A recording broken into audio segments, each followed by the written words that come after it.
Well, Americans are getting ready for the Thanksgiving holiday.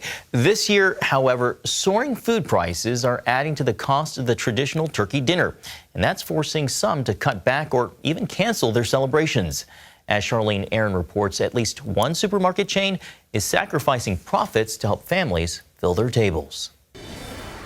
With record high inflation, Americans are struggling to keep up, given the higher costs of just about everything from gas to groceries. It means this year, Thanksgiving might be trimmed when it comes to the usual big family meal and celebration.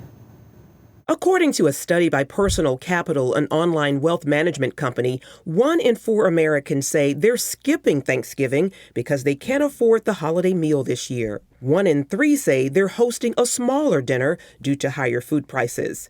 And a whopping 88% are cutting at least one dish from their table in order to make ends meet. Definitely have to have the green bean casserole and Brussels sprouts and probably 3 or 4 desserts. But I'm not buying them. I'm going to make them from scratch because I think I can do it cheaper.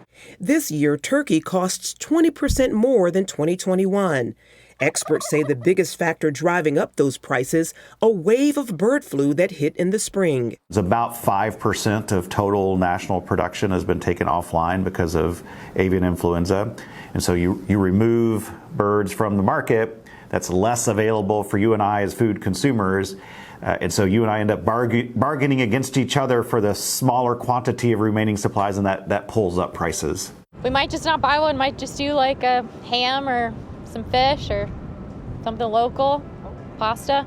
The Department of Agriculture reports that food prices have jumped 13% between September 2021 and 2022, an issue affecting not just families, but local food banks as well.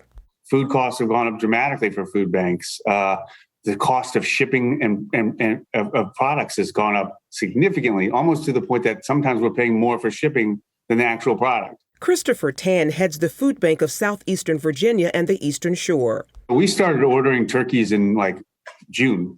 That's how we knew that the supply chain issue would be a potential problem. And we're still not getting the amount that we really would have probably liked. There isn't enough out there. Tan says as grocery costs have increased, so has the number of families seeking help. Inflation has caused many people to come to our lines for the first time.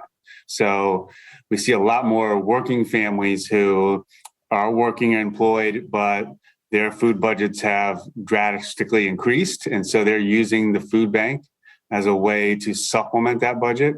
To help struggling families, the supermarket chain Aldi is rolling its Thanksgiving prices back to 2019 costs, saying in a statement, "We expect to welcome tens of millions of customers in our stores this Thanksgiving season, and we want them to know they can count on us.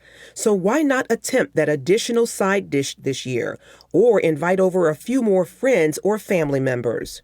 Despite the tight economic times, some are choosing to be thankful, no matter the costs. We know that the economy is high, but we've got to be thankful for health and strength and having a job, having a family, just to be alive.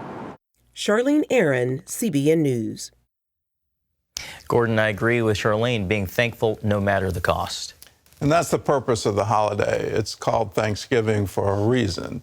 And the Thanksgiving was done because of the abundance that came after a, quote, starving time, close quote. And that was a real thing. The early pilgrims were facing famine, starvation. They were facing the loss of everything.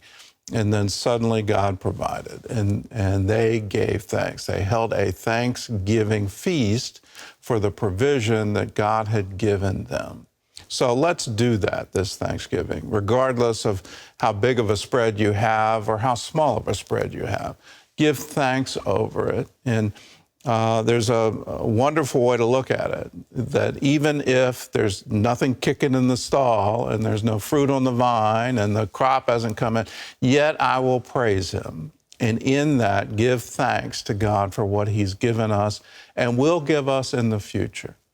There's a wonderful story that is very personal to me because it was from John Jimenez years ago. He was holding a big meeting, and there were thousands of people, tens of thousands of people expected to attend. And somebody raised the question, how are we going to feed all these people? And he thought for a minute and then said, well, let's declare a fast.